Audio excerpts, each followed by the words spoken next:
ফিরলাম বিরতির পর। চোখ রাখবো এই মুহূর্তে জম্মু কাশ্মীরের দিকে। জম্মু কাশ্মীরে ল্যান্ডমাইন বিস্ফোরণ। আপনাদের জানিয়ে রাখবো যে অনুপ্রবেশের সময় ল্যান্ডমাইনে পা পড়ে নিহত হলো 5 পাকিস্তানি জঙ্গি। শুক্রবার জম্মু এবং কাশ্মীরের নিয়ন্ত্রণ রেখার কাছে পুঞ্চ জেলার বাত্তাল সেক্টরের ঘটনা। আইইডি বিস্ফোরক নিয়ে পাকিস্তান সীমানা থেকে ভারতে অনুপ্রবেশ করার চেষ্টা করছিল জঙ্গিরা।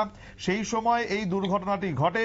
গোটা বিষয়টি জানতে টেলিফোনে রয়েছেন আমাদের প্রতিনিধি সম্রাট চৌধুরী। সম্রাট, দেখো সুমন্ত, গত 5 ফেব্রুয়ারির পর থেকে কিন্তু জম্মু কাশ্মীরের যে পুঞ্চ, যেখানে আমাদের নিয়ন্ত্রণ রেখা আছে, যার বেশ খানিকটা কাশ্মীরের অংশ রয়েছে পাকিস্তানের দখলে আর বাকি অংশ ভারতে, এই এলাকায় কিন্তু অনুপ্রবেশের সমস্যা দেখা দিয়েছে। জঙ্গিরা বারবার সীমানা টপকে ভারতে আসার চেষ্টা করছেন এবং তাদের সঙ্গে অস্ত্রশস্ত্র সহ ভারী পরিমাণ বিস্ফোরকও কিন্তু উদ্ধার করা হচ্ছে। এই পরিস্থিতি রুখতে বরাবরই সীমান্ত এলাকায় যে সুবিধাটা নিয়ে থাকে সেনাবাহিনী, সেটা হচ্ছে ল্যান্ডমাইন। সেনাবাহিনীর তরফে এরকম ল্যান্ডমাইন বিছানো থাকে নির্দিষ্ট এলাকাতে, যেগুলো সেনাবাহিনীর একমাত্র জানা থাকে, বাকিদের জানা থাকে না। এরকম ল্যান্ডমাইনে পা রেখে কিন্তু পাঁচ জঙ্গি কিন্তু শুক্রবার নিহত হয়েছে পুঞ্চ জেলায় এই ঘটনা। এবং তাদের কাছ থেকে কিন্তু আইডি জাতীয় কিন্তু বিস্ফোরক উদ্ধার হয়েছে। অনুমান করা হচ্ছে তারা ভারতে কোথাও ভারী হামলার প্রস্তুতি নিয়ে দেশে প্রবেশ করার চেষ্টা করছিল। সীমানাতেই তারা শেষ পর্যন্ত ল্যান্ডমাইনের বিস্ফোরণে মারা যায়। এবং তাদের কাছেও এই যে বিস্ফোরক ছিল, ল্যান্ডমাইনের বিস্ফোরণ আর তাদের যে আইডি, সেটা বিস্ফোরণের মাত্রা এতটা মারাত্মক ছিল যে 5 জনই ঘটনাস্থলে মৃত্যু হয়েছে। যদিও গোটা ঘটনা এখন আরো খতিয়ে দেখছে ভারতীয় সেনাবাহিনী।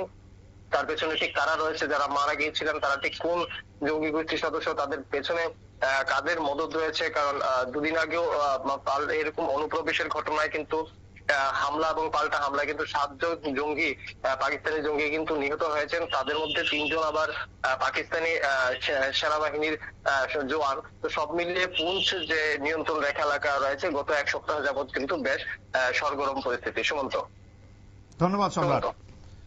সম্রাট চৌধুরী যেমনটা জানাচ্ছিলেন এতক্ষণ যে অনুপ্রবেশের সময় জম্মু কাশ্মীরে ল্যান্ডমাইন বিস্ফোরণ হয় এবং সেখানেই 5 পাক জঙ্গির মৃত্যু হয়েছে বলে জানা গেছে। পুঞ্চ সেক্টরের ঘটনা শুক্রবার জম্মু কাশ্মীরের পুঞ্চ সেক্টরে এই ঘটনাটি ঘটেছে এবং যার ফলে কিন্তু গত কয়েকদিন ধরে যেভাবে বিভিন্ন অনুপ্রবেশ বা বিভিন্ন ঘটনা আমাদের সামনে আসছিল, সেই বিষয়টি কিন্তু আরো একবার, যেখানে পাকিস্তানি জঙ্গিরা অনুপ্রবেশের সময় এই ল্যান্ডমাইন বিস্ফোরণটি ঘটে এবং তার ফলেই এই দুর্ঘটনা হয় এবং যেখানে 5 পাক জঙ্গির মৃত্যু হয়। সময় আরো একটি বিরতির, সঙ্গে থাকুন।